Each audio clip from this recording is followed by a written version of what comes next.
I'm somebody who loves a gadget. I've got loads of things. But they can enhance certain things. We can have fun with them. But sometimes a great tool, the most powerful tool in the world, if it's used by someone that doesn't know how to use it or leverage it, it's useless. The tools are there to help us, and yet we seem to be, I think, a lot of the time hindered by them. And I don't know that enough people recognise that. Harry, how you doing? Good evening, Nick. I'm doing well. I think I really enjoy the fact that now it's lighter. I was at a friend's barbecue yesterday, and I debated when I was leaving whether I should even bother taking my bike lights, because I was like, it's so unlikely, because he's got small kids, that I'm going to be gone past 8 o'clock. And now, sunsets at like 8:30 here in the UK.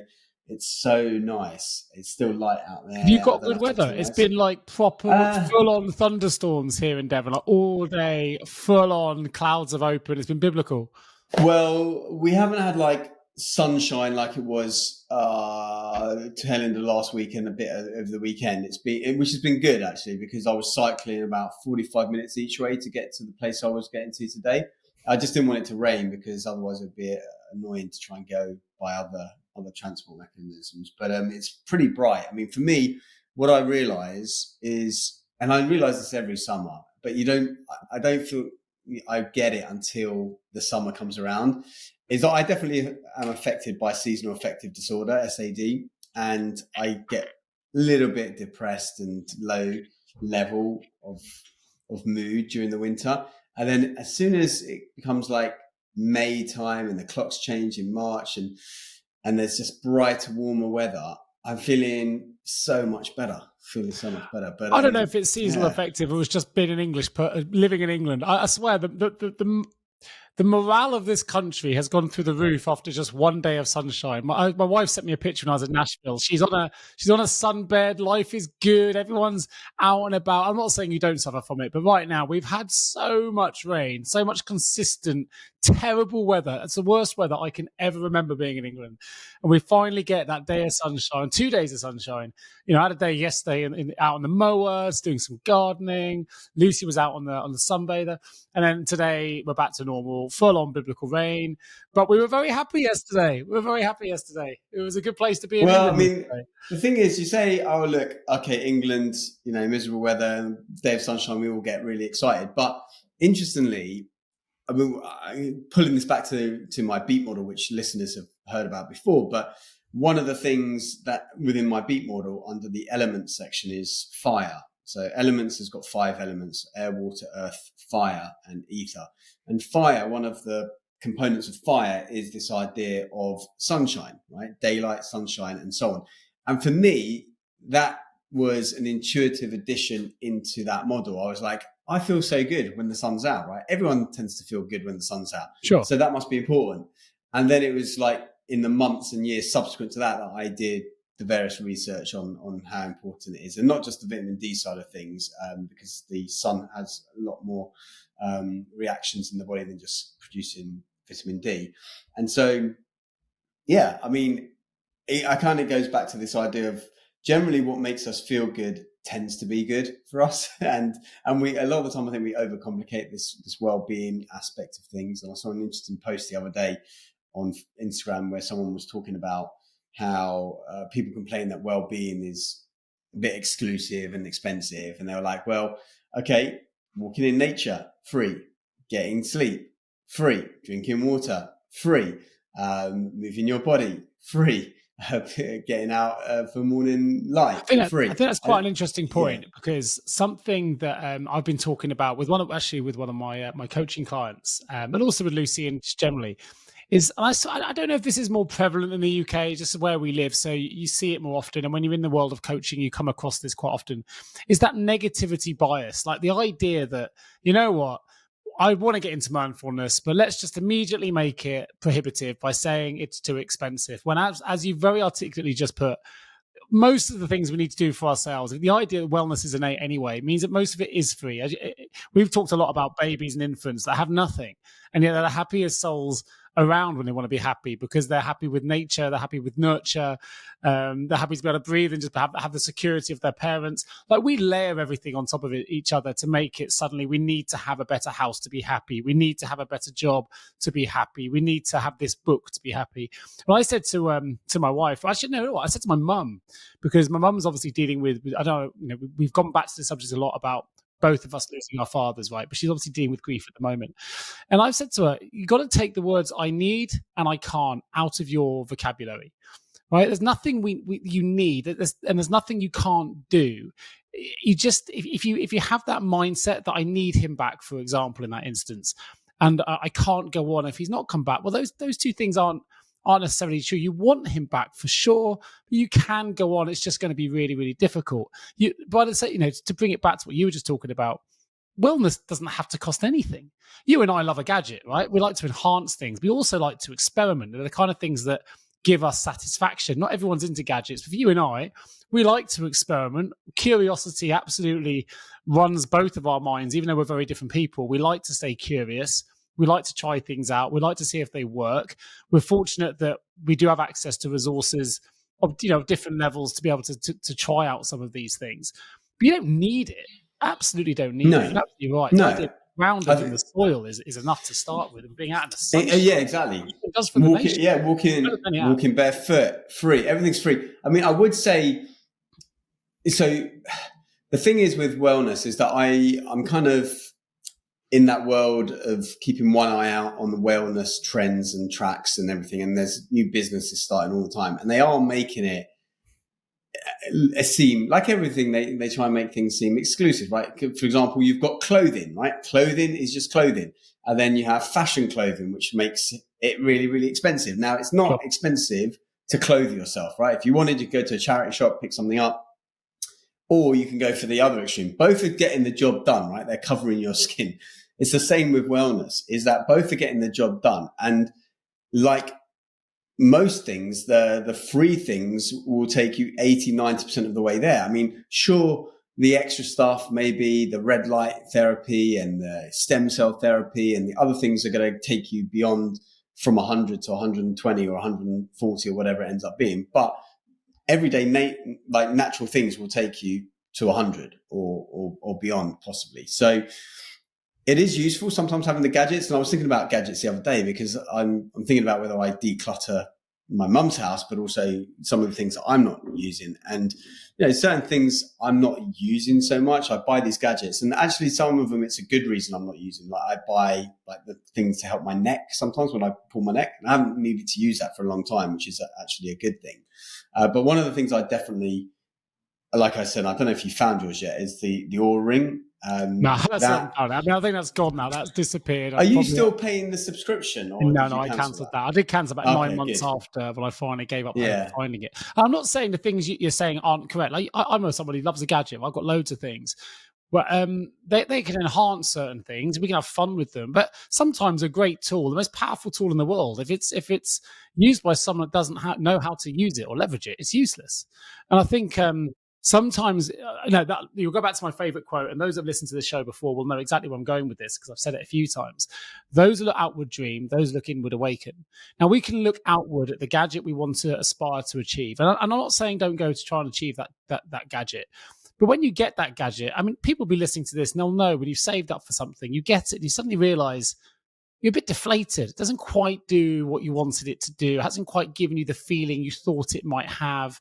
And that's because often we look external for the things that will ultimately make us happy. We think, I work in recruitment. We think if I leave this job and get that job, I'll be happier. If I get that next career progression, I'll be happier. It's the if and then, or the if and when syndrome, right? Where you go, if I did that, then I'll be happy. If I do that, then I'll be happy. And actually, we don't always look inward. And sometimes the answer's right in front of us. We're just not willing to explore it. We're not looking to challenge our subconscious, not looking to find out what actually things we have in front of us. And someone said to me, I may have mentioned this as well on the show before, and I'll be honest, it hasn't necessarily worked with my kids, but it worked for me, and maybe that's a cognitive difference. When someone says to you, like your children say they're really bored, and this happens a lot. If you're a parent, you're going to, at some point in your life, you're going to have a child, well, certainly in my life anyway, often say, I'm bored, Daddy, I don't know what to do. And that's the chance to say, you know what? Do you know how lucky you are right now to have the world around you. Like, open your eyes and come away from the computers and the screens and just take a moment and imagine you haven't been able to see your entire life. And this is the first time you opened your eyes, or the first time you're able to take in air, or the first time you're able to hear a sound or taste. And just realize how mundane it is to say, I feel bored. Like, how lucky we are to have everything around us. And when you have that conversation, and I have to admit, sometimes it can fall on deaf ears. You're saying that's a 10-year-old who loves a Switch. But even though I've tried it, and I continue to try it, and this links to mindfulness and the senses and the things you can do as a simple technique for mindfulness when you're out on a walk, what thing can you see, what things can you smell, and so on.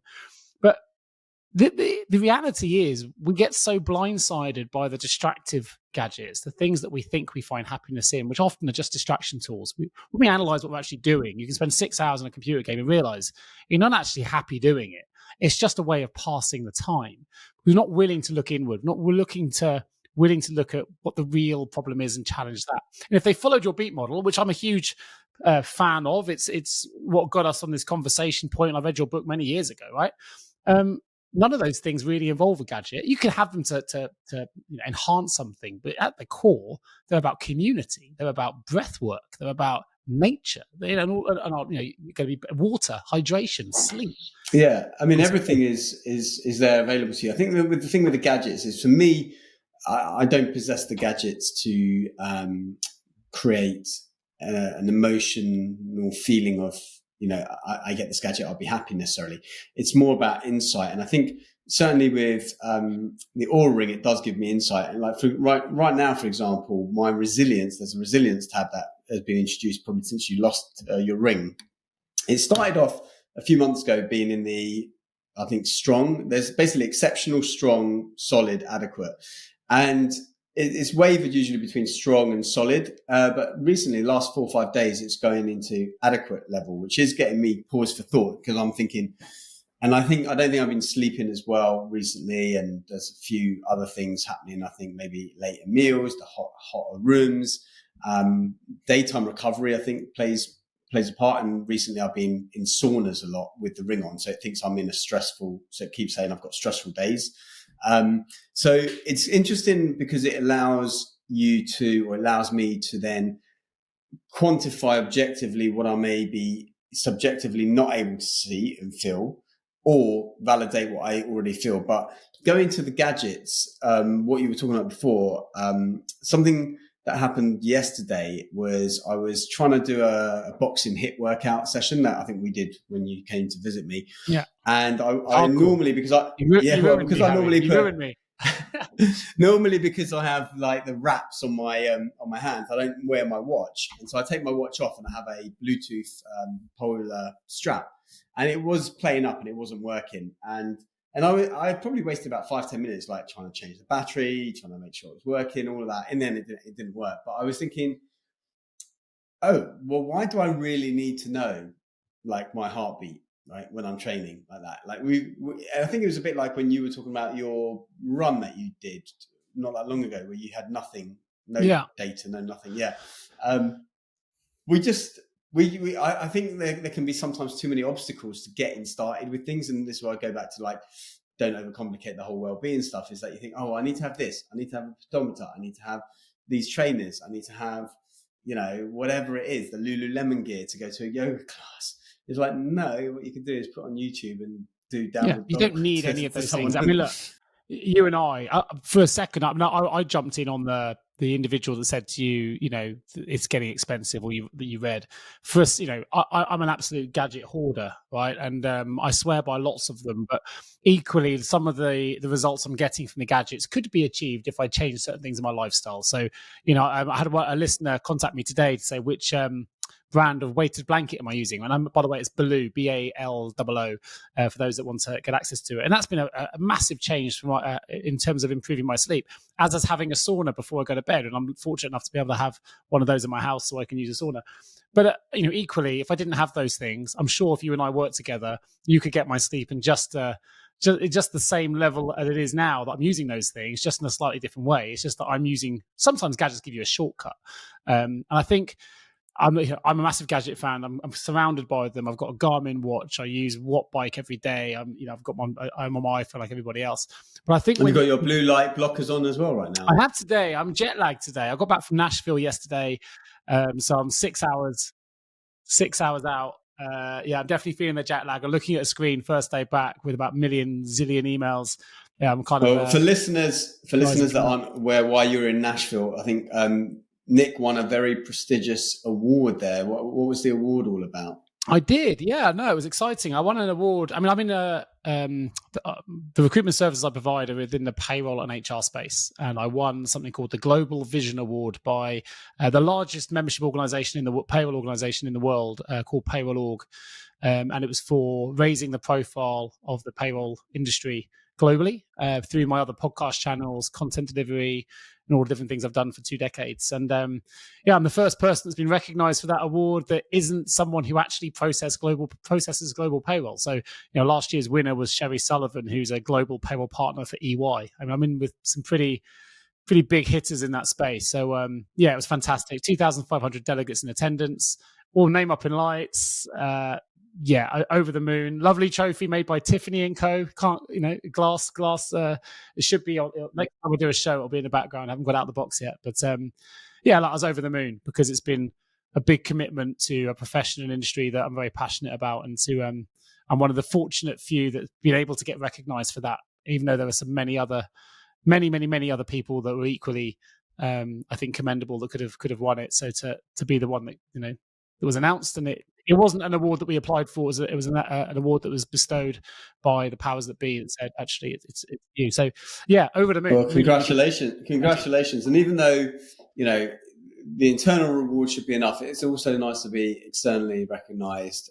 For sure. For good for the ego. Good for yeah. And there's nothing wrong with it. My dad would have been proud. Yeah, so it was nice. It was a nice thing to do, and although he's not here anymore, I felt like it was something I could say, "Here you go, Dad. This is for you." So yeah, it was nice. Yeah, I recognise to the listeners we do talk about our loss a lot, but I mean, how are you doing? Because I think it's been a couple of weeks since we spoke. Yeah, no, I'm okay. Coming up to his birthday in June, so getting prepared for that. My biggest concern really is making sure that my mum's okay. Similar for my siblings, really. I think I'm a fair way through the process in terms of the grieving stages, having been through, with him for 3 years while he was fighting it. So, I miss him every day, but I'm coping okay, which is good. Yeah, I think taking it back to the gadget piece, and I think it relates to my dad's situation anyway. I think I reference this because you and I live very different lives, but when you know what you want from life, it's much easier to switch off the autopilot. And I think they're the kind of things, having been there, someone who once lost over 24 hours of my life to Football Manager. We're going back many decades now, and suddenly it tells you how long you've been on the game. I realized the whole day of my life I was on this game, accumulates over many sessions. I was like, what am I achieving here? This is my autopilot status. I actually felt dirty. I felt like I'd lost a huge bet or something like that in my stomach when I saw this number.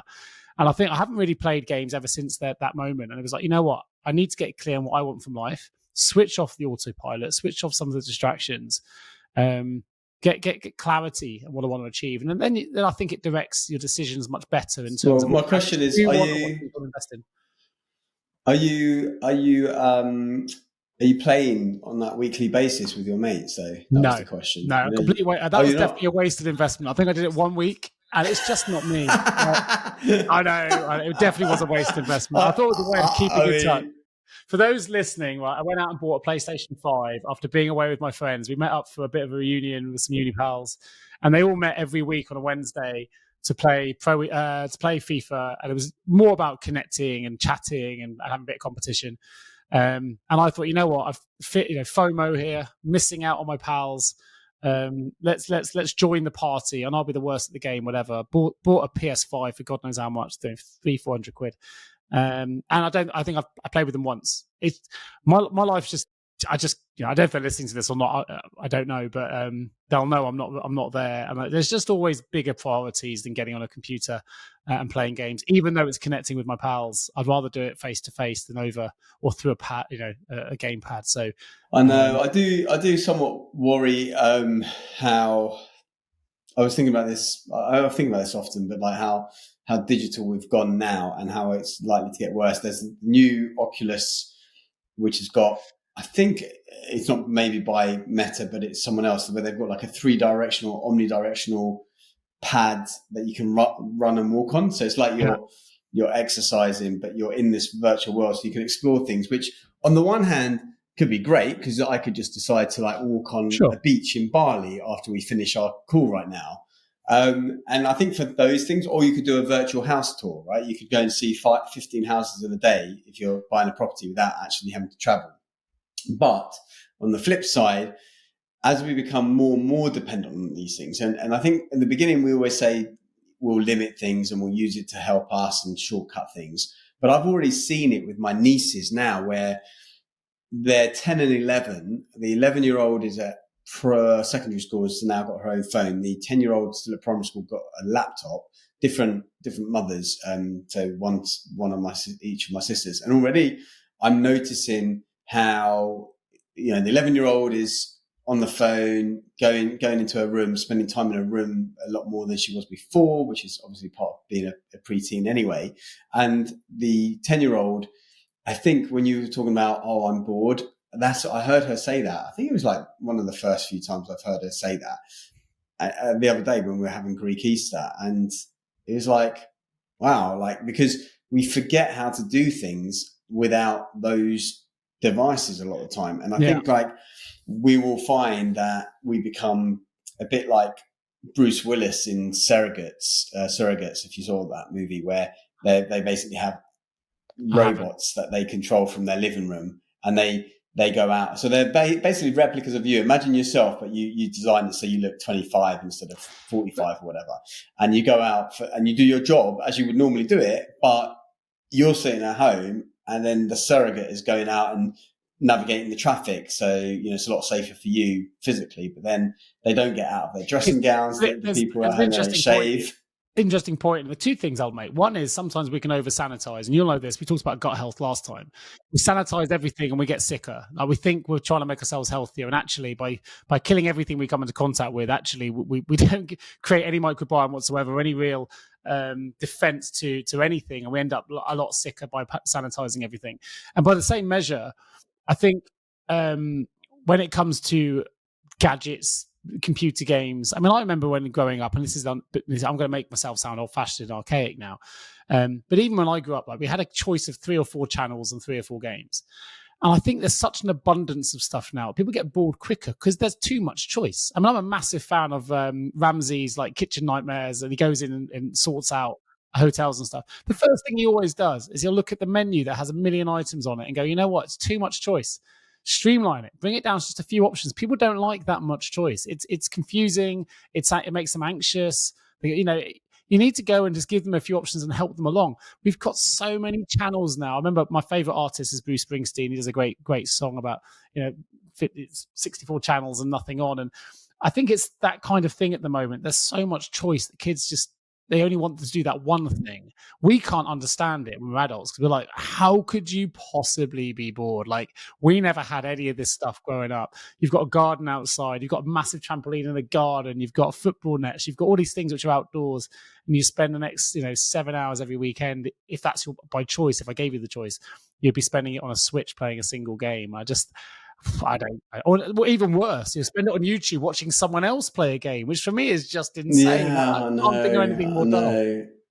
I know. I mean, it's tricky. We're sanitizing everything, not just in the health concept, but just we're sanitizing our minds as well. I mean, the more I see it, and I know you've watched this movie because you said it was terrible as well, the Idiocracy movie. It's just like we head towards that Idiocracy land, that Wally land, where I think people can see it, but we're in the mix of it, and it's hard for anyone to get out of it now, I think. And I think the next evolution is that AI stuff, which will be taking over a lot of different aspects of society and roles. Keep chatting. I'm just going to change my lighting in a minute because it's yeah, okay.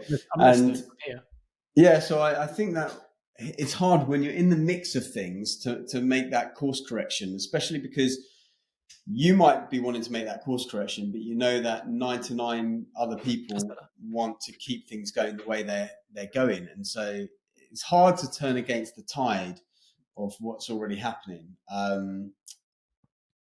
Yeah, I don't know. I really struggle with this technology piece, and I was reviewing some slides I had done the other day for a digital detox / digital nutrition talk that I give to companies, and the tools are there to help us, and yet we seem to be, I think, a lot of the time hindered by them, and I don't know that enough people recognize that.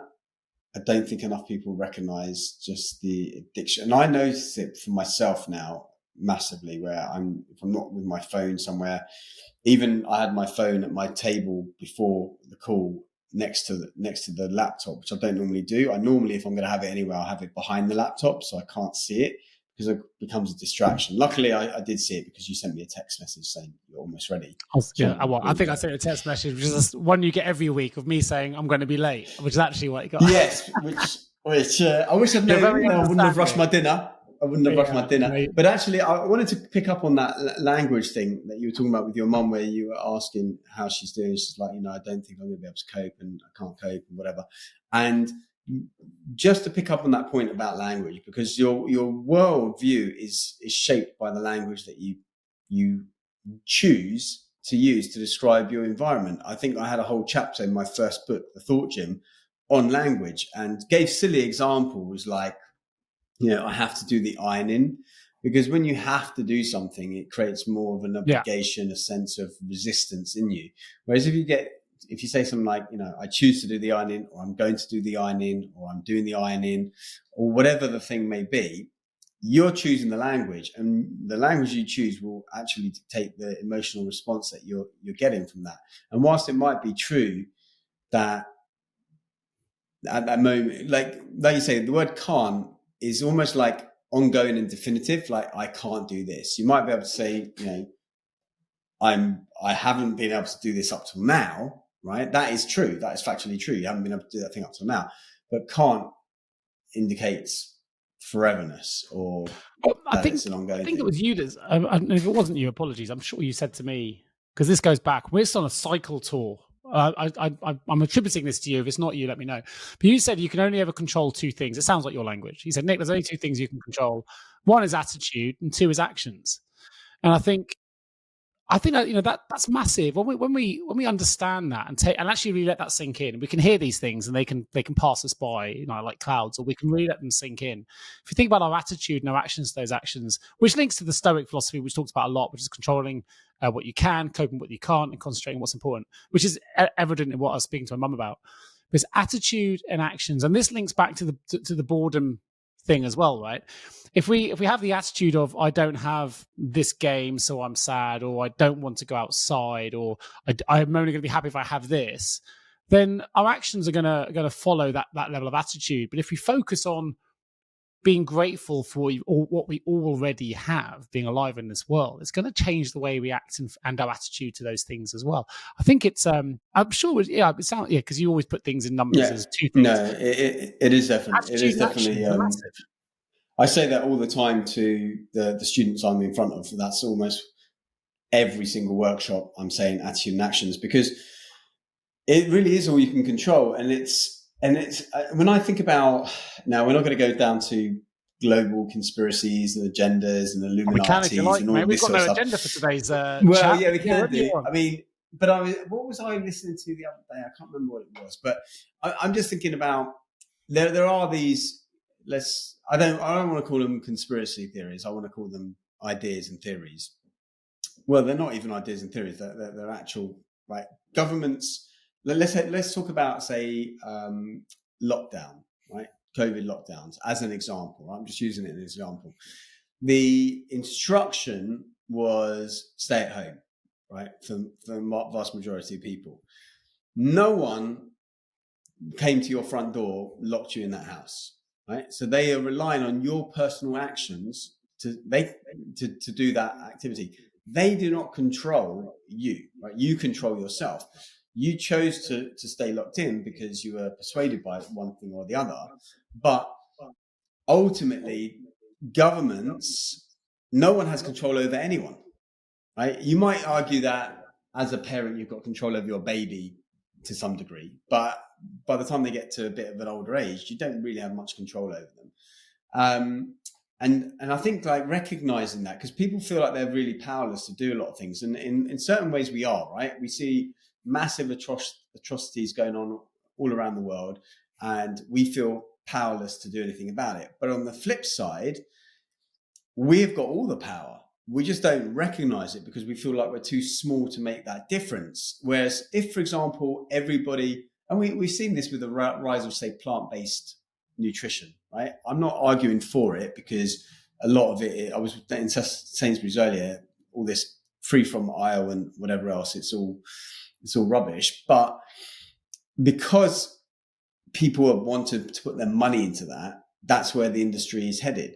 I'll tell you how powerful it is. It's like segue here, just because I'll forget. Sorry, Harry, but I'll let you go back on your thread.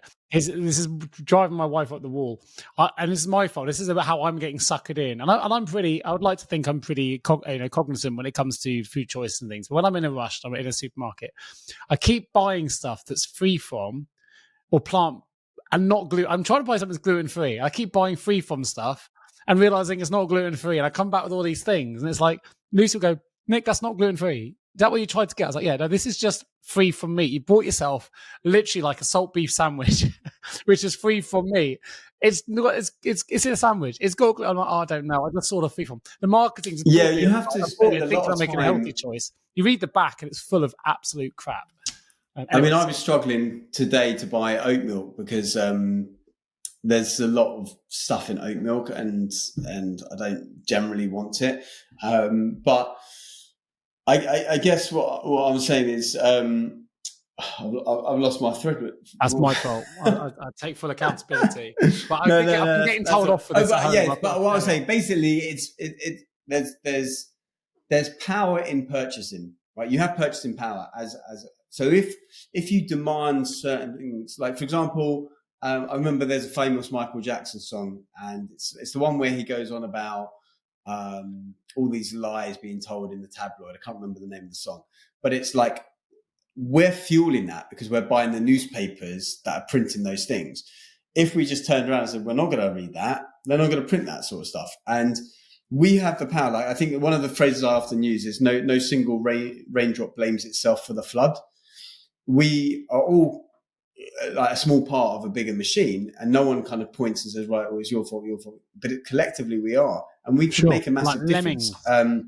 Yeah, we can make a difference though. And you think you're too small to make a difference, right? You say like, try sleeping with a mosquito. I think I said this to my niece the other day because we were walking and it wasn't a mosquito, but I got the tiniest little pebble in my shoe. and I was like, do I walk all the way home with it, which was only like another half a mile or so, or do I just stop for 2 seconds, take my shoe off and take the other thing off? I took the shoe off because I was like, I don't want to walk like half a mile with this little pebble because it's going to create a lot of damage. And I was using it as an opportunity to give her this lesson about how being small, you can you can bring down a whole. For sure. I mean, you put a spider in a room full of arachnophobia, people with arachnophobia, and you'll see how much one tiny small thing can have a massive impact, right? They'll all be screeching and running to the walls. So this is what I mean, is that it goes back to you can only control your attitude and your actions. And so if, like, for example, when the Ukraine-Russia war happened, I remember, or it's still happening now, but when it first started, I don't know if they're still doing this because I'm not a drinker, but there was a big push about abstaining from buying Russian vodka. I can't remember if you remember that or see that.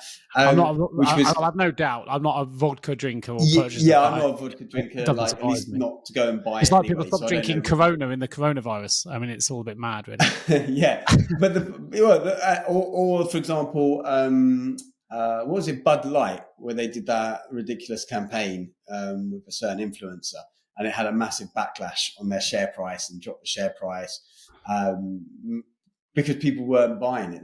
Their regular customers didn't relate to that particular I mean, look at advert. Brexit and look at the influence that campaigns had there in moving massive public opinion on scale with the information that was dripped in. I think bringing it back full circle though, but back right at the start of the conversation, you were talking about the weather, and the idea really, well, you can have gadgets, you can not have gadgets. You can, if you want to connect and you want to be well, the first step after the idea of attitude and actions, but to give that a platform, we need to connect with life, not with stuff or money or promotion or these silver trinkets.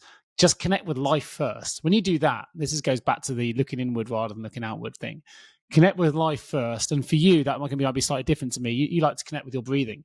If you're anxious in the mornings, I know you've got a routine in the morning. You like to connect with the way that your body works, the way that your cardiovascular system works, your physicality works, the way that you breathe in the morning, the way you connect with life and hydration and sleep.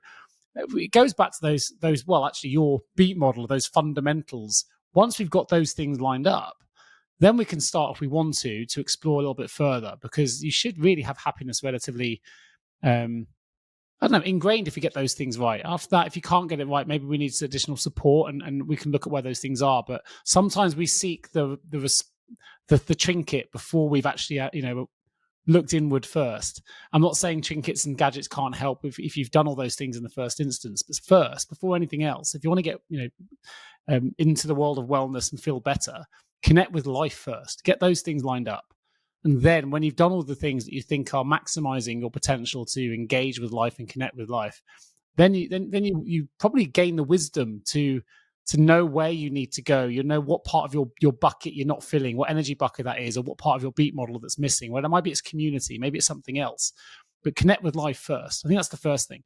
And linking it back to, I've said many times on this show, I love the quote, if you change the way you look at things, the things you look at change. But there's, if you want to change your current view of reality, then you need your current reality to change. Like, it's the same premise, really. If you change your way you currently look at reality, then it will change. So it's kind of the same thing. But I still think if we go back to, only because you raised this as the first point in the show, or 2 points, A, the weather's made you feel good. Fantastic, you're connecting with life in that instance. And that was followed up by someone that you read or saw or said about, wellness is expensive. Again, connect with life first. I think it solves both those problems, or at least puts you on a really good road or pathway towards solving those problems, to really understand where there may be a missing link. I think changing the way you look at things you look at change. That Wayne Dyer quote that I love, and how I don't think you've seen it yet, but I keep recommending that. What the bleep do we know?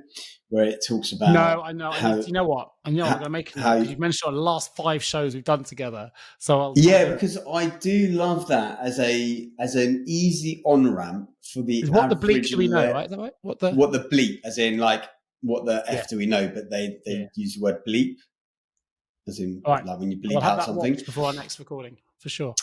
I really like it because it's an easy on ramp for people to understand complex issues such as the idea of superpositioning and quantum states and all these things, where effectively what it's saying is that we talked about Schrodinger's cat before, and I think I mentioned it because it came up in a show the other day, which actually I'm also going to recommend to you, called Dark Matter, which is a book I've seen I read. Advertised on Apple. Is it worth watching? Yeah, I actually read that book 5 years ago. And when the advert came out, I was thinking, this all sounds familiar. And then I looked on my Amazon purchases and I bought the book 5 years ago. And I remember when I read it, thinking that would be a really cool movie. I mean, in essence, it's a bit of a thriller, but it's about parallel universes. Okay, I'll give it a go. Essence, I'm currently halfway through. Yeah, and so the idea, really, what I was saying with that is that this idea is that everything exists in a probability state in what you'll see in what the bleep do we know, and they talk about that in a bit more detail, which means until you look at it, until you observe it, it can be everything and nothing. It just depends. And I remember knowing this years ago when I was getting my GCSE results. I think it might have been my A levels. I think it was my GCSE results, but I had the physical envelope in my hand. So you could argue nothing can change what's in there. But until the moment I'd opened it, it could be B's, it could be C's, it could be A's. And so I just spent so rather than open it with all my friends in the school hall, I went to the car park and I just sat with it, and I was like, just willing it to be all A's, right? Which, and then I opened it and it was, which was great. But I remember thinking it could be anything, because until the moment you open it, there's infinite possibilities. It could be A, B, C, whatever. And this is what the idea of the idea of superpositioning and physics, and is that things exist simultaneously. We only ever see one version of it, but the other versions could exist elsewhere. And so that's kind of the premise of dark matter to some degree. There's a brilliant quote by one of my favorite philosophers, I guess is what way you'd put it, thinkers, Sydney Banks. I've talked about it in some of our earlier episodes, where we're the thinker, not the thought. And he says that many of us think we have a reality problem, when in reality we have a thinking problem. And that's a good example when you're thinking about those results. The anxiety that comes with it. We start visualizing all the ramifications or potential outcomes that may happen if the grades aren't where you think. We get anxious, we get close, tight chested, and we start panicking or worrying or whatever. And that's all. It's a thinking problem, because in reality you had all A's, you had to open the letter. And I think Michael Neal says, when we're feeling our thinking, not our circumstances. And again, that's a really interesting we're feeling our thinking, not our circumstances. Yeah, because the circumstances inside the letter were all A's, but you're feeling your thinking in that moment. So it's an inside-out problem, which again links back to my favorite quote of looking inward, awake and outside dream. But it's an inside-out problem. He's written a wonderful book called, which I've got it here. Really, really good book. I read it years ago. I recommend it. Is this Michael Neal or the other guy? This is Michael Neal, The Inside-Out Revolution. So he says you're feeling your thinking. Absolutely brilliant. The only thing you need to know to change your life forever. Very simple, 150 odd pages. I would say it's a foundation book to a much deeper, delving into quite deep issues. If you want to take it further, you can. But I think if you want to get a bit of a foundational understanding of an inside-out solution, as he calls it, or revolution, it's a really good foundational book. To be honest, one of the slides that I have in my pack, I have like a huge 400 or 500, 600 slide pack of all the different presentations I've done amalgamated. But one of them that I was looking at yesterday for a presentation that I'm doing is a slide which is inside out. And because my approach to well-being, to all of these things, is leadership really is an inside out approach. Is that you work on the internal first, and then externally will take care of itself. And it goes for so many things. Like, for example, skin, right? Your skin complexion, right? A lot of people are working outside in. They're putting the creams on. They're putting the. I think I was listening to that podcast, The Best Thing Since Sliced Bread, and they were evaluating those face masks, of which I have one actually. And people use these face masks. Glowing, Harry, you look wonderful. Well, I don't use that much, but to be honest, the best thing for your skin is water, sleep. And not stressing so much. That's it. Then you can start thinking about the collagens and the infrared lights and the different colored lights and all that. But if you work outside in, it's not going to work nearly as effectively as if you work both inside out and then add the outside in later, which I think is important. And I think people want to take a lot of shortcuts in life, which, we all do, but it's not built on strong enough foundations a lot of the time, and so it will only work in the short term, if at all. Definitely watch What the Bleep, and if you're interested, Dark Matter is good. I'm enjoying the first 2 episodes that I saw.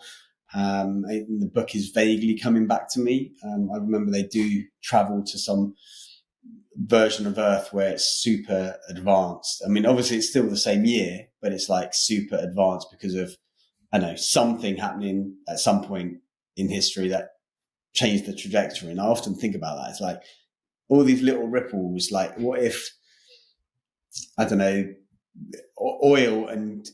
if oil and gas had not been so heavily pushed and cornered in the early 1900s by a certain few families, and we'd gone into more, biodiverse products for fuel or other mechanisms, what would we be like today? Because I've not seen this movie, but I was watching a clip by a pretty apparently not very good movie called Chain Reaction with Keanu Reeves and Morgan Freeman. It sounds like a terrible movie. So I imagine you love it. Yeah, it didn't do very well. I haven't watched it, but I watched the clip where Morgan Freeman, who turns out to be I guess, a bit nefarious, was explaining to Keanu Reeves why they had, I guess, some new technology, which was effectively free energy, something that Tesla was looking to do for the population as well. But Morgan Freeman was explaining why they could never give free energy out, because the whole planet operates really on petroleum, like stock markets, everything. If suddenly there was free energy, it would cause huge amounts of stock value to deplete. It would cause mass unemployment, uncertain. I mean, it does make. I mean, I think we're going to that transition slowly. They're starting to do the solar and the wind and all that. I think on my skeptic brain of mine, or I guess my fantasy brain of mine, thinks that we've had technologies for decades, right? Maybe even longer, that would get us into free energy. But the powers that be are actually trying to do something for humanity, probably, by not pushing it out there. As counterintuitive as that seems, because if you give it too much too quickly, you will have economic collapse, because the whole planet revolves around petroleum. I'll make you laugh now. I never released it. This is absolutely true. I thought it was going to be an amazing podcast.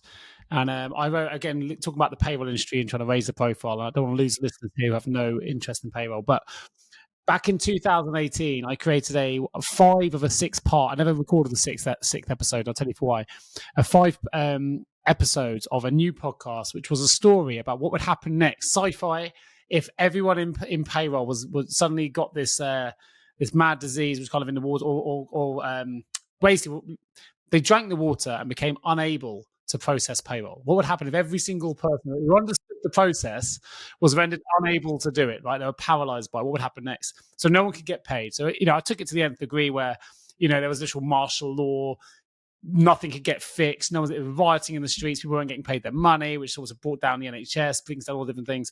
I used footage from the London riots years before as background music, and all this thing about this kind of thing that was put into the water. And I had a big conspiracy theory of 3 different people that could have been in it. It was like the government agent, trying to work out who did it.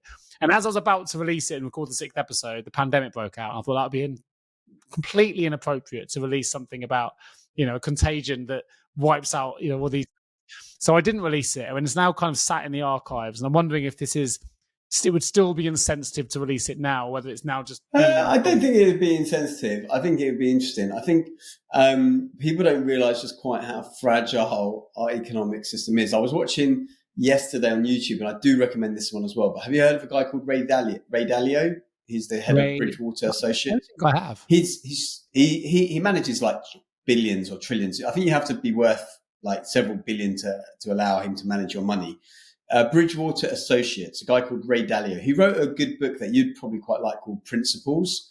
Anyway, he's got a YouTube video from like 11 years ago now called How the Economic System Works. And he breaks down in half an hour using this nice animation that someone's created for him on how the economic system works, the idea of recessions and boom areas and everything else. I'll send you the link to the video that I watched. I watched it, I think, last night or the night before. And I've been meaning to watch it for years, but it explains how everyone's money ties into everyone else's and everything. It's really interesting how you look at things on a macro scale rather than the kind of the small cycles that we see now, the bear and bull markets. Well, here's I just managed to find the file. This is a bit of episode 4. You'll get a bit of a feel for it. I'm going to play it in the background. Oh, not that. Hold on. No, that's not right. That's all the cure. Let's get to the ending. Support for the banking sector and encourage additional investment. If we do not see substantial improvement, we will extend the purchase program, undertake additional asset purchases, and employ our policy tool set as appropriate. The economy continues to face economic headwinds. We are fully committed to both sides of our mandate, to price stability and maximum employment. Reporting live for News 24. There you go. It's a little bit of the podcast episode I never released there, Harry. All about the payroll apocalypse. There you go. So much for tuning into the Payroll Apocalypse There you go. podcast. That's it. That's it. I'll leave that from there. So I never released it. It's there. It's all recorded. No, that was actually Lucy, my wife, doing the news report voiceover. And I got celebrities in the world of recruitment of payroll rather to voice different parts. I got the president of the Payroll Association. They're all involved in it. I had all that little speaking gigs. Maybe I'd like to revisit and get it out. But yeah, it was quite. I'm thinking that might be quite. I haven't listened to that since 2018, so there you go. Probably needs a little bit more editing.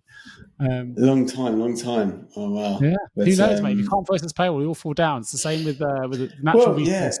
Yeah, everything's so fragile. I mean, I've been doing the training with the finance charity that I do work for now and then, and when I'm in schools, I do my best to explain how money works as well as I know it. But I think there's almost like a certain mystery to how. That's why I said that video by Ray Dalio is quite interesting. It doesn't give you everything, but it gives enough. But just how fragile things are, like how, I guess it's like an ecosystem in itself, but the whole planet is I don't want to say the planet is fragile because it's always going to be able to bounce back and recover, I think. But things work in a concert with one another. Like nothing works in isolation, whether it's the economy, ecosystem. Right? It's like in a forest. You take out extinct an animal and everything falls down. Like it all works together. But people forget that. They do, yeah, I think people inherently forget that and don't recognize that we're all part of this symbiotic system. And I think if we really understood that, and again, this goes back to the word yoga, union and oneness, and these cosmic kind of metaphysical ideas, if you like, but we're all part of the same system. And once you get that, and I say you, I mean the population as a whole, sure. I don't know that we can ever go back to having wars. I think that's the resolution. As kind of idealized as this might sound to people, but if you really, I mean, obviously there's this concept of self-harm to self-harm yourself, but like if you realize that actually that finger on this hand is part of the same system as this finger on this hand, it doesn't make sense to break one of those fingers as if it's a separate entity because it's all part of your same body. And I think once you understand that as a human population, that we're all this symbiotic person together, it doesn't make sense to start killing tens of thousands of people or claiming this, that, or the other.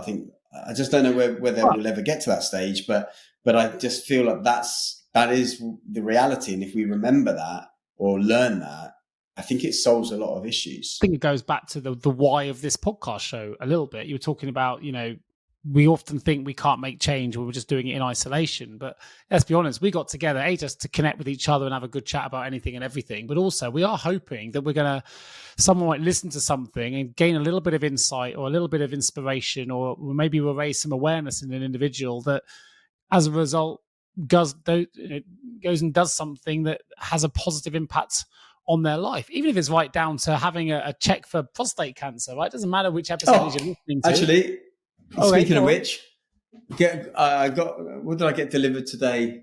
I got the little, is it Ickle test? Ickle test, yeah. Yeah, so I got I think I signed up, I don't know, I got like 6 packs or whatever it was. Good for you. There you go. Well, that's so I haven't actually opened it, but it arrived today because I was online the other day and I can't remember why, but I think, I know what it was. I was re-listening to our podcast that just got released. Good.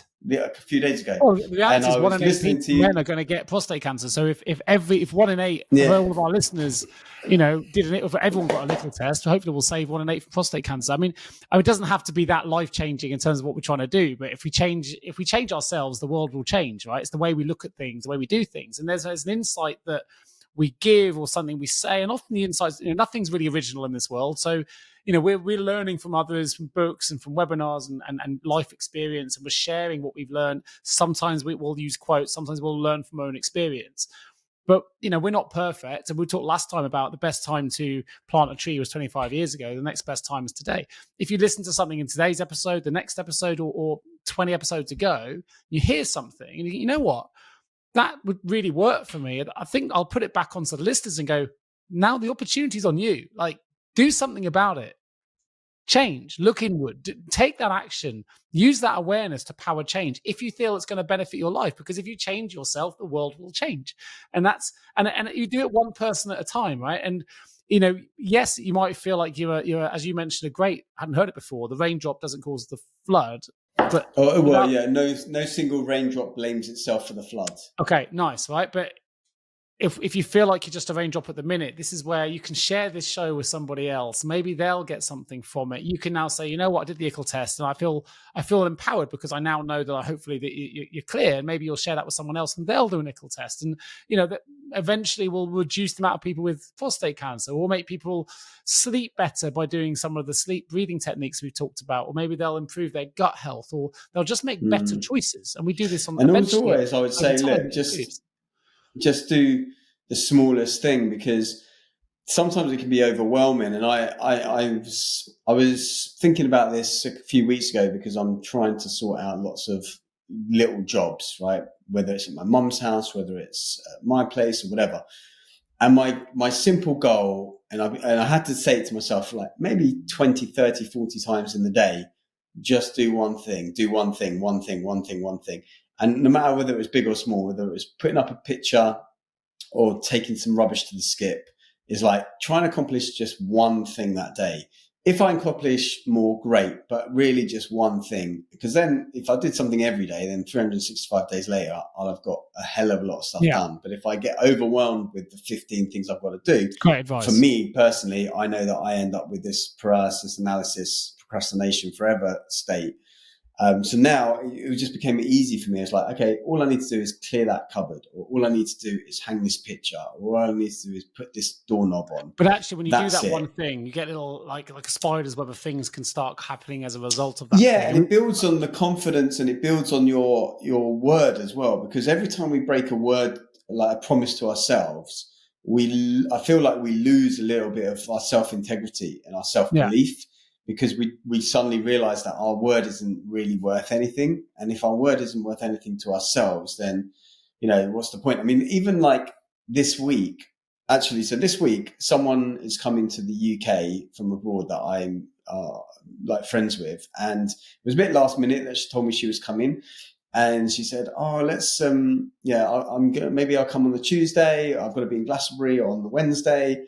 Do you want a bit of adventure? You can come on the Wednesday, like with me to Glastonbury. And, really good friend, really want to see her. And it's just a bit of an awkward week in that I've got lots of little things like commitments that I could, if I wanted, I could move most of them in some way, shape or form. But I would have to pull out of a couple, which I didn't want to do, even though in my heart of hearts, it's actually more beneficial for my emotional health to see her probably than it is to go to these other commitments. But what stopped me was because I had committed to those things. Mm-hmm. And it was like about saying, because I said I would, I'm going to do those things. And if I don't do those things, and I know that plans change and actually sometimes for certain things, you've got to push things aside. But it was just that moment where I thought, you know what, I'm doing this because I said I would. And if I'm not true to that, then where else am I not going to be true? And what's nice is you've done it with awareness. It's one of the most simple coaching techniques people can take on board to have an instant impact on their life is when every time you say yes to something, what are you saying no to? And you didn't say yes because you had the awareness to understand what you would be saying no to, which would have been in contradiction to your values, which is when I'm committed, I don't want to let anybody else down. And that's admirable, right? But often people just say yes, yes, yes. And then we try and stuff everything in. And we end up falling down, and we end up with every hour of our days spent actually serving others and not doing anything for ourselves because we just say yes all the time and we're scared to say no. So I think one of the quickest wins I can give a client when I'm working with them in a coaching relationship is often a lot of the challenges they're faced with, individuals are faced with, is because they've said yes too much and they don't realize what they're saying no to. So they'll say, work-life balance. I keep working till I fall out of this. I work till 8, 9 o'clock at night. And every time I do that, I'm saying no to being with my kids. So you've got to do that with awareness. So you understand the choices that you're making.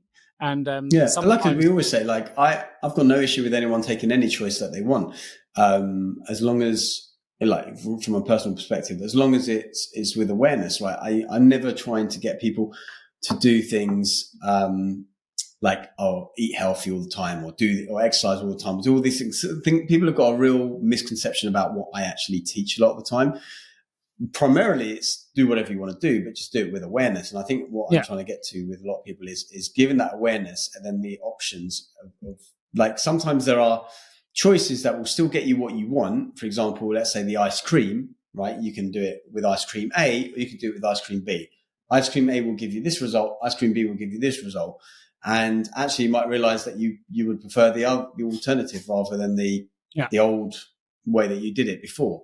I'll never forget work related. I went to a parents' evening, and I took a call, and I had to leave the parents' evening to go and take the call. And I took the call from a client who basically asked me to deal with something so that they could leave work to go and attend their kids' parents' evening. And I was like, I've just left my own kids to prioritize another client's kids. I mean, that is when you suddenly dawns on you that if I hadn't answered my phone, left the digital thing behind, and actually prioritized my son in that moment, I don't mind owning up to my mistakes. I learned from that. If I go to parents' evening, I'll go without my phone, because these things, you have to learn. Or what's the point if I'm not aware of the mistakes I'm making? We're going to make the same mistake again. It's the Einstein thing. The same thing over and over again. It's different. When you were telling that story, it reminded me. I don't know if you ever used to watch Entourage. Did you used to watch Entourage? I've seen a couple of them. I've heard great reports on Entourage. Oh, brilliant. Oh my God, it's so great. But my favorite character is Ari Gold, who's the agent.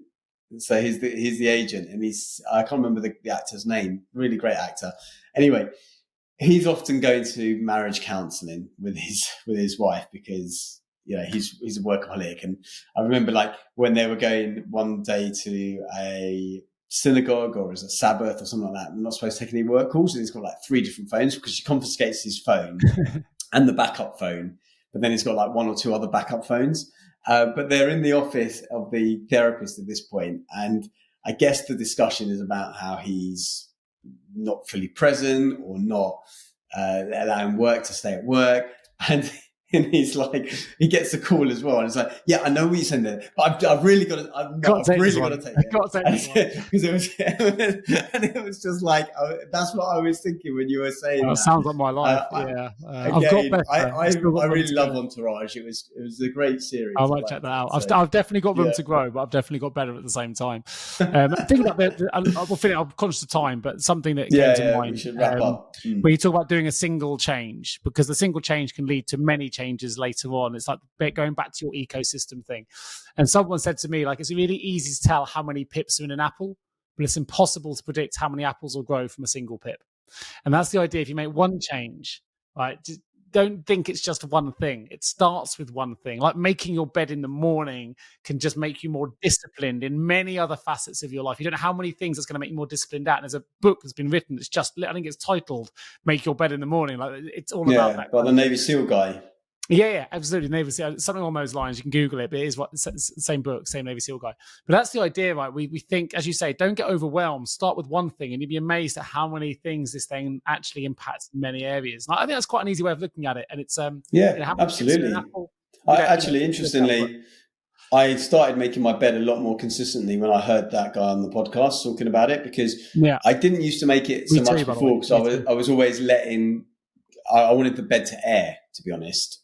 So I was but it just made sense to me, because he's like, we are goal-oriented creatures, and when we have a win, as small as that win is, making your bed, you feel so much better. And I think when I started doing it, I was in my flat, and so my flat obviously is on the same level as everything else. So I would walk past my room all the time, see it unmade, and every time that would be a reminder of me not completing things or not doing things. And so I started making the bed, and every time I walked past, I felt so much better. It's a sign of how you live your life sometimes. I would like to say I didn't make mine because I was keeping it aired in inverted commas. I think I was just lazy, right? I was fuck it. I'm just going to come back to bed later and it'll be fine. I'll pull it over. I do now make it every single day. So, I've learned. But to be fair, for me, it's a lot easier. I just have the one weighted blanket. I just throw that on top, and it's start your morning the right way, and the rest of the day will follow. That's the idea. It all starts with making your bed and doing it's true. Right. And otherwise, I think Friday I tried an experiment, and I decided not to do any of my normal stuff. Right, so I didn't do my movement, I didn't do my meditation, didn't do water, didn't make a juice smoothie, and I got started on the laptop straight away, and I just was off. I was off all day, and then Saturday I went back and changed and did other things. That leads me into a just great felt way better. of finishing today's show, and I can't believe I just missed the opportunity. And using the word "follow" has reminded me, but the whole motto of the show can be surmised right now. It's yours, and we've used it, which is "train your mind." I'll let you finish it. Well, train your mind, or Train your mind, and the train rest the will mind, follow. and the rest will follow. There you Train go. the mind, and the rest will follow. Yeah, Start from making your absolutely. bed. Boom. Great way to finish, dude. We've been going for an hour and 3, an hour and 4. So we'll give the listeners a little break. Yeah. This was very much a freestyle. We had nothing to really chat about except life and what we're going through. So hopefully it's been engaging and hopefully we've given some insights. But please, if you think anyone else will enjoy the show, please share it. We are growing our listener base, which is really exciting. You can catch us on Apple Podcasts. You can catch live interviews of looking at me and Harry looking at each other on YouTube, which is getting really good traction. We've got interview shorts on there as well, so you can just get some of the the key kind of messages we talk about on each episode on YouTube as well. So check those out. We've got a great Instagram channel which is actually managed by one of our listeners. We're very, very grateful to you, Vicky. So please do check us out on Instagram as well. And if you get a moment, we'd be really grateful if you have a chance to review the show. That really helps with our rankings, allows other people to see the show on Apple. So if you get a chance to give it 5 stars, you can do that in your app. If you get a chance to write a comment, that's like 5 times more powerful, and it will really help us reach a broader audience. If you get a moment, please do those activities for us. It would be amazing. And do subscribe, because some listeners are not subscribed, so it'd be great if you subscribe to the podcast. Absolutely. If you're listening to us right now, just click subscribe.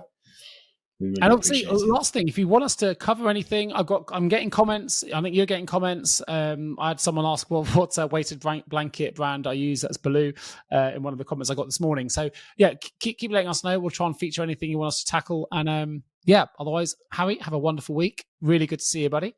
I'm going to try and sleep now for 24 hours to get over my jet lag, and I'll look forward to seeing you. Yes, do your best with that. Get those blue light blockers on. Get the magnesium in. Do all that. Magnesium is ready to go. The shaker is by my bed. Swear by it. So that'll definitely be in the diet. Good stuff. All right, buddy. All the best. And thank you, listeners. We'll catch you all soon.